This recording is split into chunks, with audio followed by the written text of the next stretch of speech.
नमस्कार, हरियाणा न्यूज आप देख रहे हैं। मैं हूं आपके साथ राजश्री थवाइत। जी हां, दिन भर आप सैकड़ों खबरें देखते हैं और सैकड़ों खबरों के बारे में जानते भी हैं। उनमें से कुछ खबरें जो बेहद अहम होती हैं, चुनिंदा खबरें जो सुर्खियां बनती हैं, तो उन्हीं चुनिंदा खबरों को लेकर हम आए हैं इस खास कार्यक्रम में।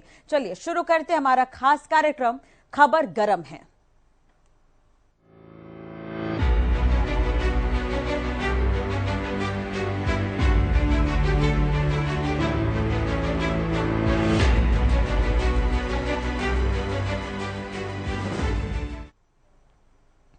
एशियन गेम्स में हिस्सा लेने वाले खिलाड़ियों से प्रधानमंत्री नरेंद्र मोदी ने मुलाकात की।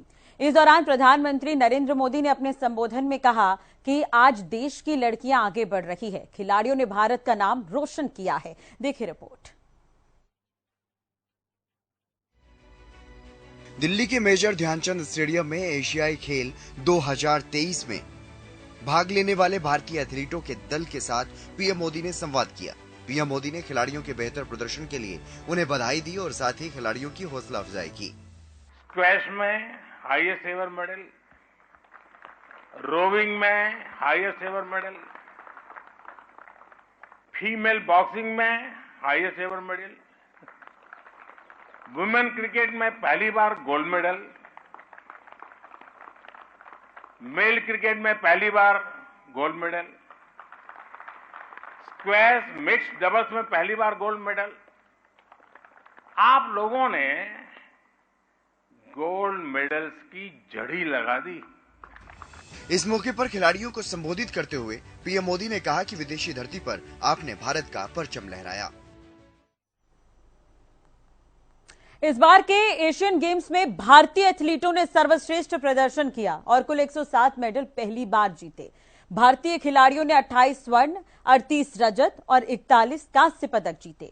खिलाड़ियों के इस शानदार प्रदर्शन के बाद आज प्रधानमंत्री मोदी ने सभी खिलाड़ियों से संवाद किया और एशियाई खेलों में खिलाड़ियों की उपलब्धि के लिए उन्हें बधाई दी है और भविष्य की प्रतियोगिताओं के लिए उनका उत्साह भी बढ़ाया है।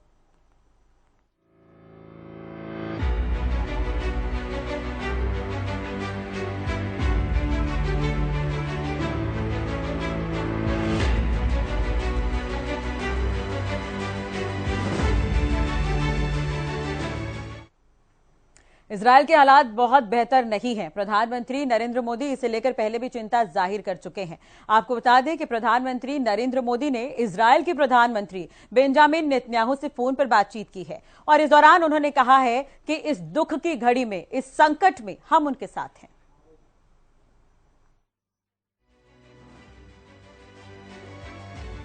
हमास के किए गए रॉकेट हमले के बाद जारी जंग के बीच प्रधानमंत्री नरेंद्र मोदी ने इजरायल के प्रधानमंत्री बेंजामिन नेतन्याहू से फोन पर बातचीत की। पीएम मोदी ने बताया कि नेतन्याहू ने फोन किया था और मैंने इस दौरान उनसे कहा कि मुश्किल समय में हम आपके साथ हैं। पीएम मोदी ने सोशल मीडिया एक्स पर पोस्ट कर लिखा, मैं प्रधानमंत्री नेतन्याहू का फोन करके मुझे स्थिति पर अपडेट देने के लिए धन्यवाद करता हूं। भारत के लोग इस मुश्किल घड़ी में इजरायल के साथ मजबूती से खड़े हैं। भारत आतंकवाद के सभी रूपों की कड़ी निंदा करता है। पीएम मोदी ने फिलिस्तीन के चरमपंथी संगठन हमास के शनिवार को इजरायल पर किए गए रॉकेट हमले को पहले भी आतंकी हमला करार दिया था। उन्होंने एक्स पर शनिवार को लिखा था, इजरायल में हुए आतंकी हमले की खबर से स्तब्ध हूं। हमारी संवेदनाएं मृतकों के परिवार के साथ है।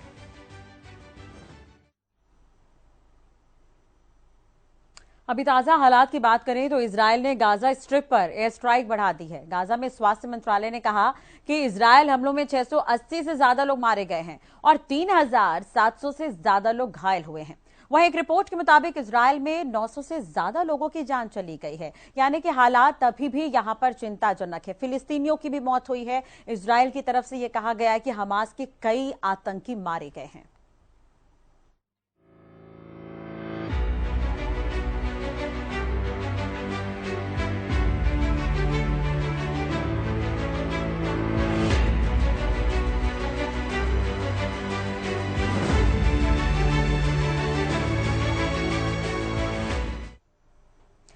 5 राज्यों में आगामी चुनाव होने हैं और चुनाव से पहले तारीखों का ऐलान कर दिया गया है। आपको बता दें कि इलेक्शन कमीशन की तरफ से प्रेस कॉन्फ्रेंस के जरिए अब तारीखों का ऐलान हुआ है। तमाम पार्टियां चुनाव प्रचार में जुटी है। अगर कांग्रेस की बात करें तो राहुल गांधी भी ताबड़तोड़ प्रचार कर रहे हैं। इसी बीच राहुल गांधी मध्य प्रदेश पहुंचे थे, जहां पर उन्होंने प्रधानमंत्री नरेंद्र मोदी पर निशाना साधा है।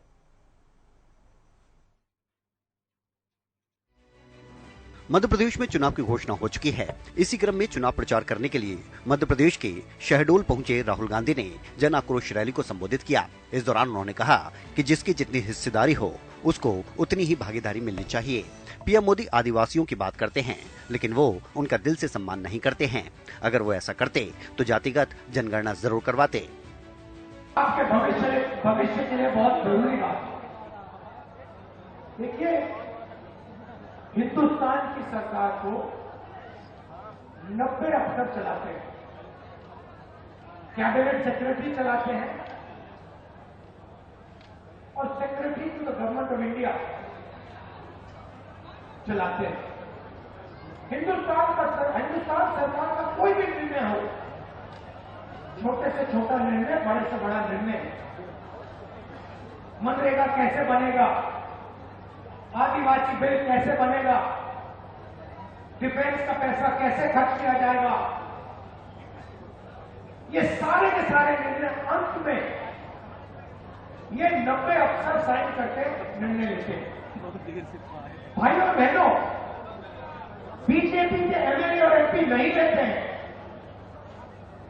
बजट का कैसे प्रयोग किया जाएगा, हिंदुस्तान में जो जीएसटी का पैसा लिया जा रहा है, गरीबों से छीना जा रहा है, वो पैसा कैसे इस्तेमाल होगा, ये 90 अफसर निर्णय लेते हैं। राहुल गांधी ने कहा कि अगर भारत सरकार 100 रुपए खर्च करती है तो ओबीसी वर्ग के अफसर सिर्फ 5 रुपए का निर्णय लेते हैं। अब आप ये बताइए कि अगर भारत सरकार 100 रुपए खर्च करती है तो आदिवासी अफसर कितने रुपए का निर्णय लेते हैं? आदिवासी अफसर 100 रुपए में से सिर्फ 10 पैसे का निर्णय लेते हैं। आदिवासी वर्ग का इससे बड़ा अपमान नहीं किया जा सकता।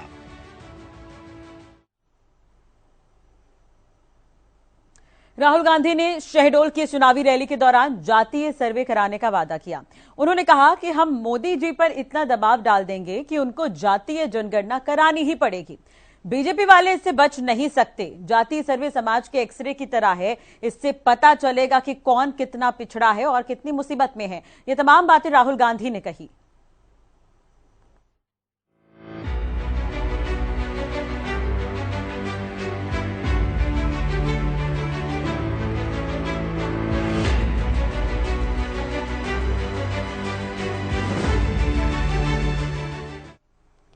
चुनाव की तारीखों का ऐलान हो गया है। प्रचार भी चरम पर चल रहे हैं। इसी बीच लिस्ट भी लगातार सामने आ रहे हैं। बीजेपी ने अपनी लिस्ट जारी की है। लगभग 162 प्रत्याशियों की लिस्ट बीजेपी ने जारी की है। वहीं दूसरी तरफ कांग्रेस की लिस्ट अभी जारी नहीं हुई है। राजस्थान में भी चुनाव होने हैं, कांग्रेस की लिस्ट अभी बाकी है। इसे लेकर अशोक गहलोत ने बयान दिए हैं। क्या कुछ कहा है, इस रिपोर्ट के जरिए आपको बताते हैं। राजस्थान विधानसभा चुनाव के लिए कांग्रेस ने अभी तक प्रत्याशियों का ऐलान नहीं किया है। अब कांग्रेस नेता और राजस्थान के मुख्यमंत्री अशोक गहलोत ने बड़ा दावा किया है। उन्होंने कहा कि अभी तो प्रक्रिया शुरू हुई है और मेरा मानना है कि 18 अक्टूबर के आसपास जब सीईसी की मीटिंग शुरू होगी तभी सूची पर अंतिम फैसला होगा। अशोक गहलोत ने सोनिया गांधी से मुलाकात के संदर्भ में कहा कि मैं यहाँ शिष्टाचार मुलाकात के लिए आया था। लंबे समय तक वो अध्यक्ष नहीं है। जो कुछ भी आज हम लोग हैं उनके विश्वास की बदौलत हैं। जब कभी दिल्ली आते हैं और मौका मिलता है तो शिष्टाचार मुलाकात जरूर करते हैं। अभी तो प्रोसेस शुरू हुआ है और मैं समझता हूँ कि 18 तारीख के आसपास उम्मीद करते हैं कि जब सीसी बैठक शुरू होगी तब भी बता पाएंगे आपको कि फाइनल कब होगा। सोनिया जी से आपकी मुलाकात हुई, काफी क्या कुछ खास? नहीं, कर्ती कॉल करना हमारा फर्ज बनता है। लंबे समय तक हमारे वो अध्यक्ष रही हैं और जो कुछ आज हम लोग यहाँ तक पहुँचे हैं तो उनके आशीर्वाद से पहुँचे हैं। दिल्ली से राजस्थान रवाना होने से पहले राजस्थान के सीएम ने मीडिया से बातचीत की। इस दौरान उन्होंने कहा कि कांग्रेस सरकार का हर कदम इस बात पर ध्यान रखता है कि महंगाई के जमाने में कैसे बचत हो सके, महंगाई के बीच कैसे बच्चों का सही से ध्यान रखा जा सके। इस प्रकार से हमने बचत करने का प्रयास किया और जनता के फीडबैक के मुताबिक हम इसमें कामयाब भी हो रहे हैं। अशोक गहलोत ने कहा कि हम चाहते हैं कि सोनिया गांधी प्रचार करने आए। हम लोगों ने बेहद काम किया है, हमारी योजना बहुत अच्छी है, हमारा एक कदम महंगाई को रोकने वाला है। सरकार बदलती है तो सारी योजना बंद हो जाती है, सरकार बदलने से नुकसान होता है। ये तमाम बातें कहते हुए नजर आए अशोक गहलोत।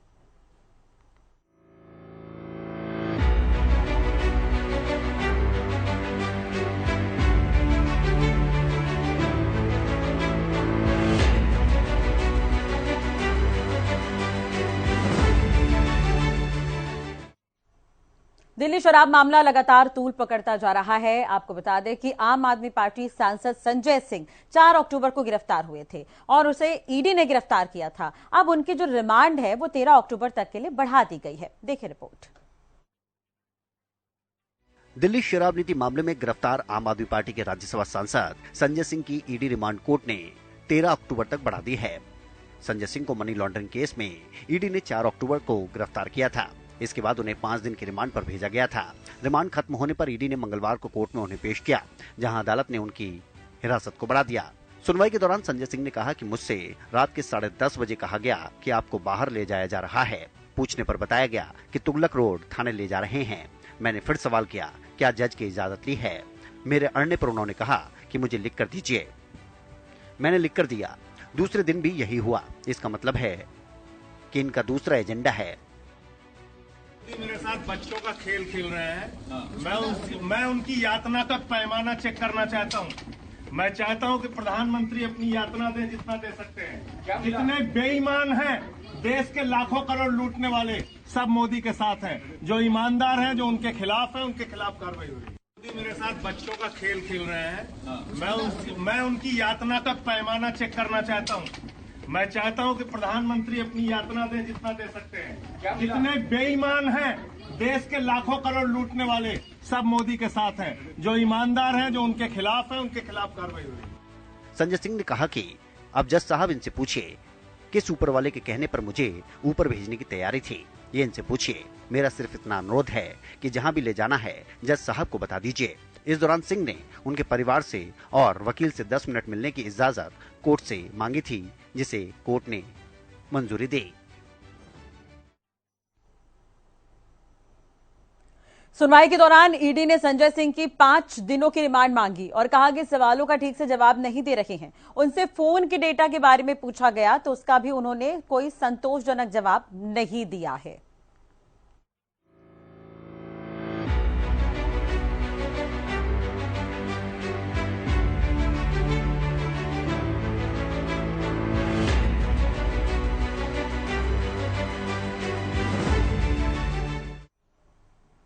हरियाणा के नेता प्रतिपक्ष भूपेंद्र हुड्डा लगातार सीएम को लेकर बयान दे रहे हैं। एक बार फिर उन्होंने बड़ी बात कह दी है।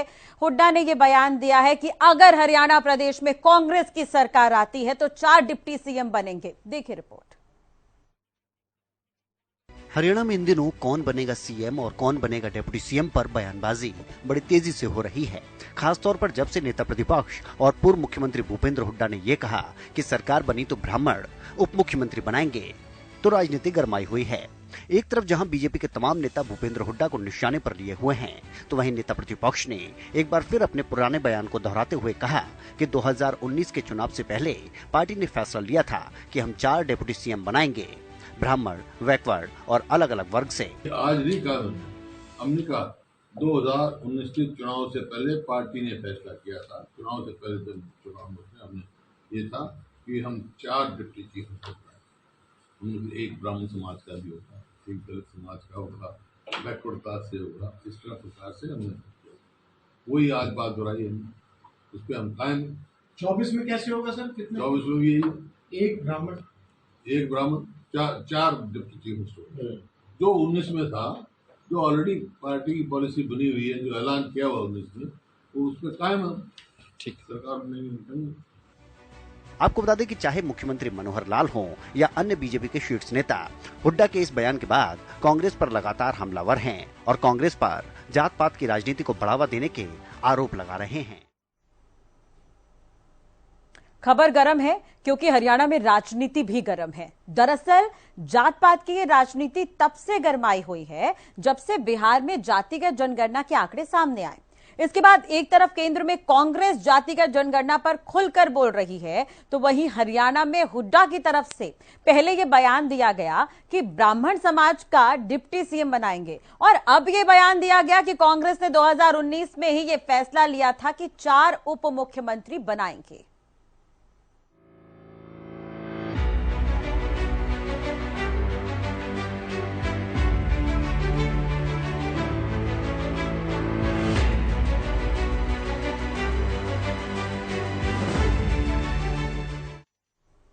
हरियाणा के मुख्यमंत्री मनोहर लाल आज हिसार पहुंचे थे, जहां पर कृषि मेले के समापन कार्यक्रम में उन्होंने हिस्सा लिया। इस दौरान मुख्यमंत्री ने अपने संबोधन में यह कहा कि हम पानी की लड़ाई लड़ रहे हैं। एक बार फिर से उन्होंने SYL को लेकर कहा कि सुप्रीम कोर्ट ने जो फैसला सुनाया है, पंजाब उसे मानने को तैयार नहीं है। पंजाब को यह फैसला मानना ही होगा। इसके अलावा उन्होंने सुप्रीम कोर्ट के इस फैसले की तारीफ भी की है। बरसों पुराना SYL का मुद्दा एक बार फिर सुर्खियों में है। एक तरफ पंजाब सरकार लगातार पानी ना देने की बात कर रही है, तो वहीं हरियाणा के मुख्यमंत्री मनोहर लाल का कहना है कि अब पंजाब भी हमें पानी देने से नहीं रोक सकता। इस दौरान मुख्यमंत्री मनोहर लाल ने आम आदमी पार्टी की पंजाब और दिल्ली की सरकार पर जमकर निशाना साधा। वहीं एक बार फिर सुप्रीम कोर्ट का धन्यवाद किया। जहां तक पानी का विषय है, हमको पता है इस पानी की लड़ाई हरियाणा में खूब लड़ रहे हैं। पानी हमारा एक प्रदेश वो रोकने के लिए बैठा है, सुप्रीम कोर्ट का निर्णय मानने के लिए तैयार नहीं है। हमने अपने प्रयत्नों से सुप्रीम कोर्ट को अपनी लड़ाई लड़ करके और ये निर्णय दिलवाया, और मैं बधाई देता हूं, सुप्रीम कोर्ट का धन्यवाद करता हूं कि हमारी उस मांग के ऊपर सुप्रीम कोर्ट ने मोहर लगा दी है कि SYL नहर बनेगी, SYL नहर बनेगी। SYL का मुद्दा काफी पुराना है और दोनों राज्यों में इस मुद्दे पर खूब राजनीति होती है। एक बार फिर से चुनावी मौके पर यह मामला सुर्खियों में है। नहर निर्माण को सुप्रीम कोर्ट ने भले ही पंजाब सरकार को इसे लेकर फटकार लगाई हो, लेकिन पंजाब सरकार का अड़ियल रुख अभी भी देखने को मिल रहा है। तो वहीं हरियाणा के मुख्यमंत्री मनोहर लाल भले ही लगातार प्रदेश के हक की लड़ाई लड़ने की बात कहते रहे हों, लेकिन इस समस्या का स्थायी समाधान कब तक निकलेगा, इस बारे में फिलहाल कुछ नहीं कहा जा सकता।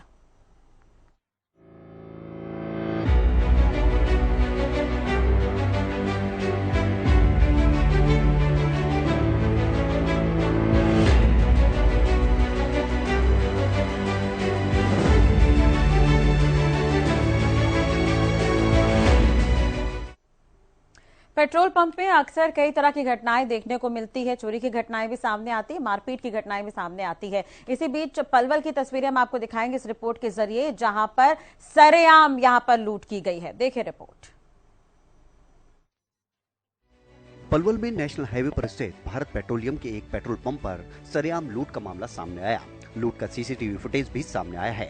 तस्वीरें आप देखिए और समझिए कि किस तरह से इस लूट की वारदात को अंजाम दिया गया।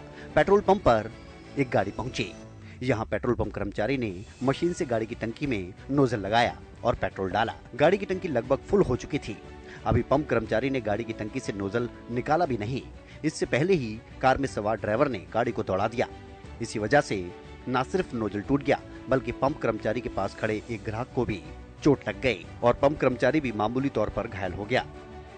2700 रुपए का तेल लेके भागे हैं। ये फेक एक उन्होंने ये ATM कार्ड दिया है जो कि एग्जिस्ट ही नहीं करता। इतने उसने पैसे मांगने के क्या एकदम से भागे, जिसकी वजह से खिंचाव बनकर जो डिस्पेंसर का वो था अपना नोजल था, वो जो साथ में एक और आदमी भाई पेट्रोल लेने आया हुआ था उसको आके लगा, उससे काफी गंभीर चोट है। वैसे अब वो स्टेबल है, ठीक है। कितने बजे की घटना आपने, कितने बजे की? ये शाम की घटना है जी। पुलिस को शिकायत दी है? पुलिस को कंप्लेंट की, होनकुंड चौकी पे कंप्लेंट की। इससे पहले भी ऐसी घटना हो चुकी है? इससे पहले भी इस तरह की घटना हुई।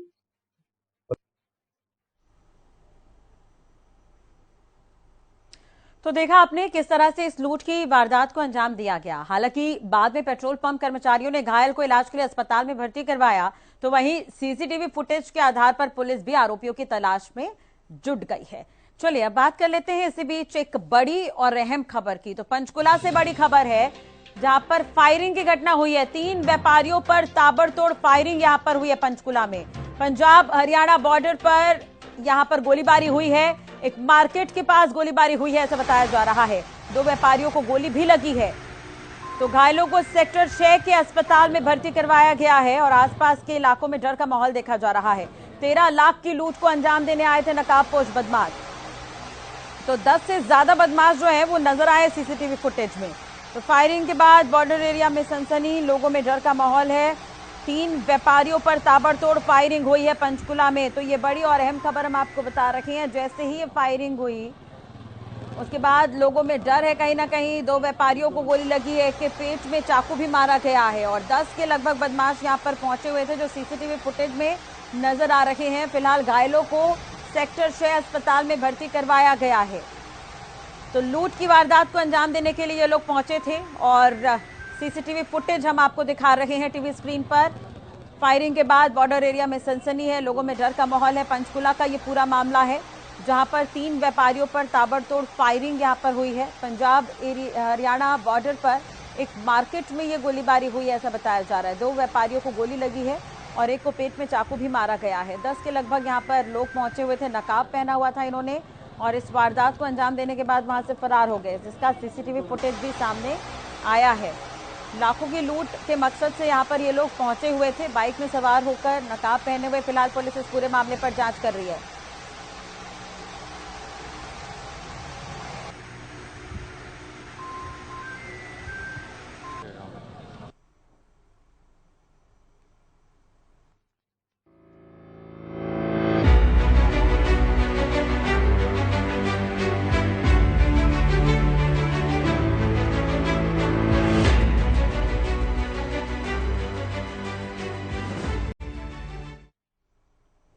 चलिए बात कर लेते हैं क्रिकेट की। तो विश्व कप चल रहा है और इसी बीच आपको बता दें कि भारतीय टीम फॉर्म में चल रही है, लेकिन स्टार ओपनर शुभमन गिल आने वाले जो मुकाबले हैं यानी कि भारत और अफगानिस्तान का जो मैच 11 तारीख को होना है उसमें नहीं खेल पाएंगे। देखिए रिपोर्ट।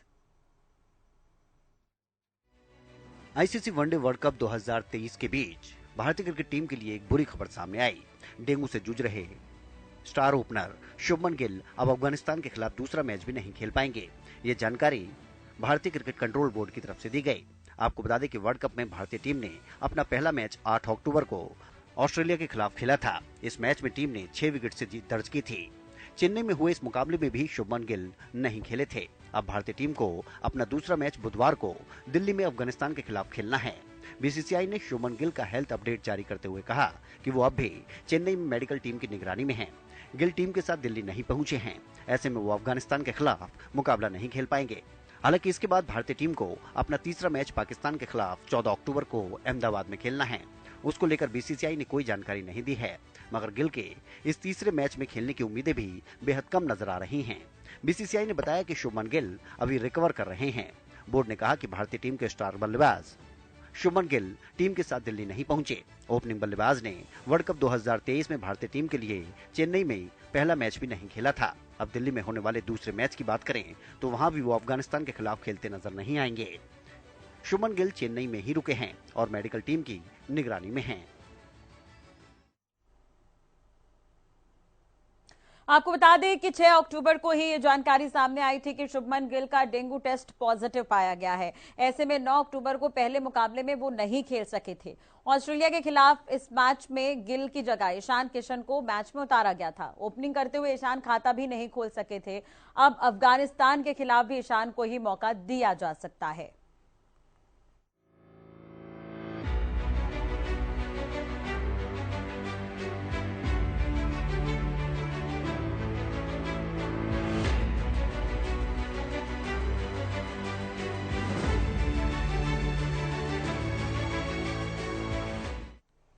चलिए बात कर लेते हैं पानीपत की, जहां पर एक रेलवे ट्रैक लोगों के लिए जी का जंजाल बना हुआ है। दरअसल यहां पर कई हादसे हो चुके हैं जिसकी वजह से लोग यहां पर पुल बनाने की मांग कर रहे हैं। देखिए रिपोर्ट।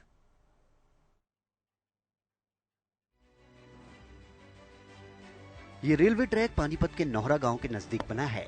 पानीपत में रिफाइनरी तक माल पहुंचाने के लिए इसका इस्तेमाल किया जाता है, लेकिन ये ट्रैक लोगों के लिए खतरे की घंटी बना हुआ है। जब इस रेलवे ट्रैक को लोग पार करते हैं तो अपने जीवन को जोखिम में डालकर ही यहाँ से गुजरते हैं। स्थानीय लोगों के मुताबिक इस बारे में कई बार शिकायत भी की जा चुकी है, लेकिन बार बार शिकायतों के बावजूद भी इस समस्या का कोई समाधान नहीं हुआ।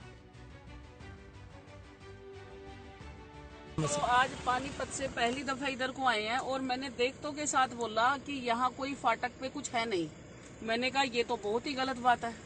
देखो सबसे पहले तो गांव का माहौल है, ढोर डंगर भी आते हैं, आदमी भी आते हैं, रात बिरात भी लोग चलते हैं, तो ये सर गलत है। 100% होना चाहिए क्योंकि सेफ्टी तो सभी की जरूरी है। रेलवे का होना चाहिए, बिल्कुल होना चाहिए। हम तो इधर उधर देख के चलते हैं, तो पहले वहाँ रोक लेते हैं, पहले इधर देखते हैं, फिर उधर देखते हैं, तब चलते हैं, तब क्रॉस करते हैं। लेकिन यहाँ सबसे बड़ा प्रश्न ये खड़ा होता है कि जिस तरीके का आप ये रेलवे क्रॉसिंग देख रहे हैं, यहाँ पर ना तो कोई रेलवे कर्मचारी मौजूद रहता है, ना ही यहाँ रेलवे का फाटक बनाया गया है और लगातार यहाँ पर बहुत से हादसे भी हुए हैं, जिसको लेकर लगातार लोगों ने ये अपील भी की है रेलवे प्रशासन से कि यहाँ पर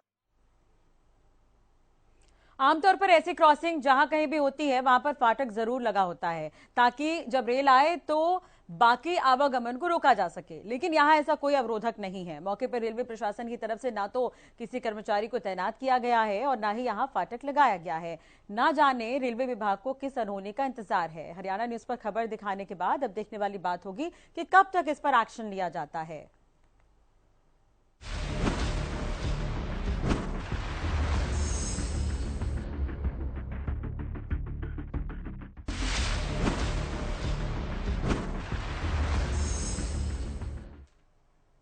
चलिए इसी के साथ ही फिलहाल इस बुलेटिन में इतना है। खबरों में अपडेट के लिए बने रहिए हमारे साथ। नमस्कार।